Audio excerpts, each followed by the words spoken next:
Hello guys, welcome back to my channel. आज हम start करने वाले हैं क्लास 10th का चैप्टर 1 का जो 1.1 एक्सरसाइज है वो सिलेबस से डिलीटेड है। हम करने वाले हैं एक्सरसाइज 1.2 जिसमें हम करने वाले हैं क्वेश्चन नंबर 1 जिसमें बात की गई है हमारी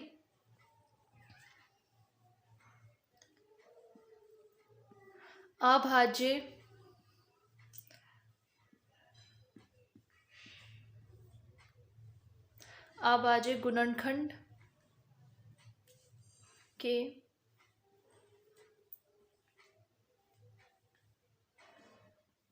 गुणनफल के रूप में हमें व्यक्त करना है। ठीक है, तो सबसे जैसे कि मैं दो पार्ट आपको करके दिखाऊंगी, 140 का एंड 505 का। सबसे पहले आपको ये पता होना चाहिए कि अभाज्य गुणनखंड या अभाज्य संख्या क्या होती है। अभाज्य संख्या का मतलब वो होता है जो नंबर केवल अपने ही टेबल में आती है, उसके अलावा वो और किसी टेबल में नहीं आती है। एग्जाम्पल मैं अगर बात करूँ, जैसे कि 2 केवल अपने ही नंबर में आता है, मतलब अपने ही टेबल में आता है। 5 अपने ही टेबल में आता है। 7 भी अपने टेबल में आता है। 11, 13, ऐसे बहुत सारे एग्जाम्पल है। अगर मैं बोलूँ 4 की बात करूँ तो नहीं, 4 एक अभाज्य संख्या नहीं है, 4 एक भाज्य संख्या है। क्यों?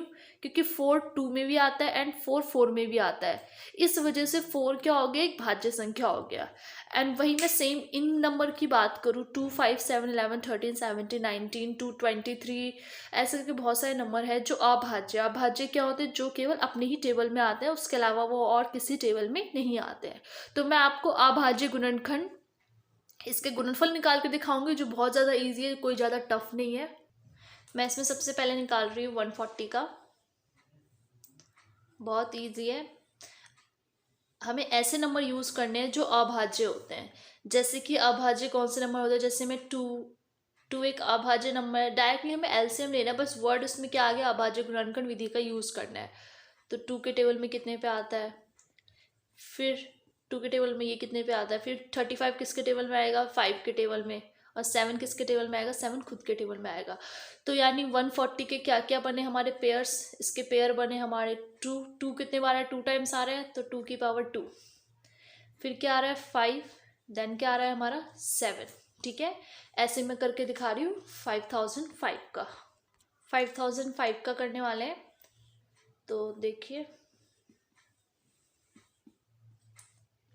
ये 5 के टेबल में आएगा, आ रहा है, क्योंकि लास्ट में 5 या 0 होता है, वो 5 के टेबल में आता है। 5 के टेबल में आएगा इतने पे। अब इसको चेक करेंगे तो ये आएगा 11 के टेबल में। 11 के टेबल में आएगा ये 91 पे। फिर 13 के टेबल में 7 पे। तो बस इसका भी हो गया गुणनखंड। तो इसके आंसर को हम कैसे लिखेंगे, 5 इंटू 11, जो यहाँ पे होते हैं ना वही होते हैं आंसर। 5 इंटू 11, और क्या है 13 है, एंड क्या है 7 है। तो इसी हिसाब से हमें फर्स्ट क्वेश्चन करना है, एंड जो बाकी बचे हुए पार्ट्स है उसको आप ट्राई कीजिएगा। अब मैं कर रही हूँ क्वेश्चन नंबर 2। जैसे सेकंड क्वेश्चन में हमें बोला गया है एचसीएम निकालना है, सॉरी एचसीएम नहीं, एचसीएफ निकालना है एंड एलसीएम निकालना है। जो कैसे निकलेगा देखिए, बहुत ज़्यादा इजी है, इसमें कुछ नहीं है। हमें नॉर्मली पहले एलसीएम लेना है, फिर एचसीएफ का मैं बताऊंगी। पहले हमें एलसीएम लेना है 26 का। 26 किसके टेबल में आता है, 26 हमारे आता है 13 के टेबल में आता है, 2 पे आता है, तो ये हो गया। अब 91, ठीक है, 13 के टेबल में आता है 7 पे। तो अब इन दोनों में कॉमन क्या लग रहा है, कॉमन मुझे लग रहा है 13, तो 13 से 13 कट, तो जो मेरा एचसीएफ होगा, ठीक है, जो मेरा एचसीएफ होगा वो इन दोनों में कॉमन क्या है 13 ना, तो मेरा एचसीएफ हो गया 13। एंड एलसीएम कैसे निकलेगा, एलसीएम मुझे किसका निकालना है, देखिए एलसीएम कैसे निकलेगा। एलसीएम निकालना किसका था 26 का निकालना था एंड 91 का निकालना था। तो इनका एचसीएफ के क्या आया, 13 आया।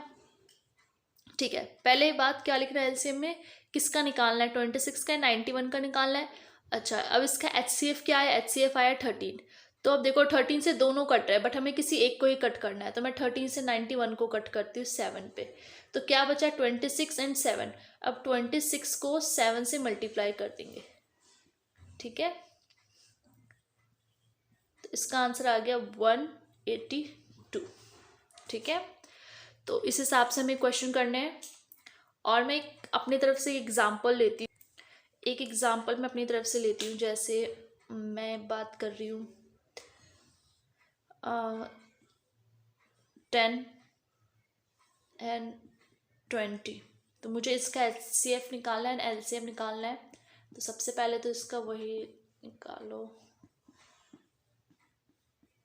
अब इनमें कॉमन देखो क्या है, 2 से 2 कॉमन कट, 5 से 5 कॉमन कट। तो जो कॉमन है ना वो HCF है। क्या कॉमन है, 2 और 5 कॉमन है, 2 और 5 को मल्टीप्लाई कर देंगे 10। अब मुझे निकालना है LCM। LCM किस नंबर का निकालना है, मुझे 10 का निकालना है और 20 का निकालना है। अच्छा ठीक है, तो इसका HCF क्या आया था, हमारा HCF आया था 10, 10 से 10 कट, तो डायरेक्ट हमारा आंसर क्या बचा, 20। ठीक है, तो ये जो क्वेश्चन थे 1.2 में तो हमारे यही क्वेश्चन है। 1.2 में तो ज़्यादा टफ क्वेश्चन है नहीं।